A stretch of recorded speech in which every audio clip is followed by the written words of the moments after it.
سلام بر عکسای گل، چه خبر؟ من مستر گو هستم. اومدیم با یه ویدیو دیگه. داخل این ویدیو اکانت جدیدمو آوردم بهتون نشون بدم. حرفی نیست، لایک صاف فراموش نشه. بریم سراغ ویدیو. لیتس گو. خب بچه ها، اینجا من تمام ستا رو بهتون با سرعت بالا بهتون نشون میدم. سرعت ویدیو رو یه کوچولو آوردم بالا که زمان زیاد، تایم ویدیو زیاد نشه. بعد از ستا و اینا میریم یه دستیان وصف مشتی پلی میدیم، ببینیم حس سرکن چطوره. خب حتما ویدیو رو تا آخر نگاه کنید. منتظر ویدیوهای بعدی هم باشید.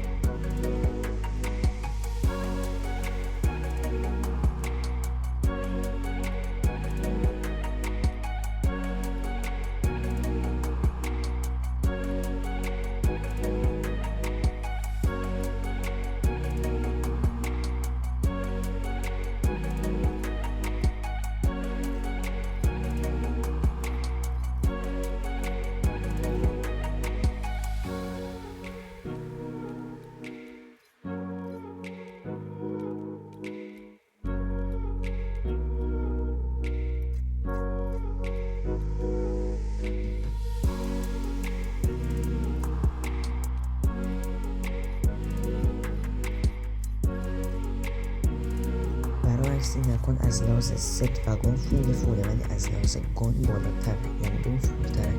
گان لولی یه دونه داره. از لحاظ یخ خوبه، من یخاش راضیم. حرفی نیست، بریم سراغ لیوان وولف.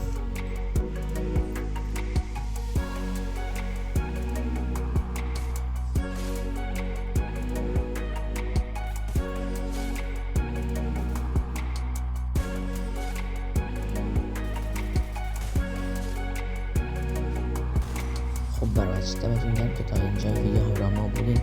لایک یادتون نره.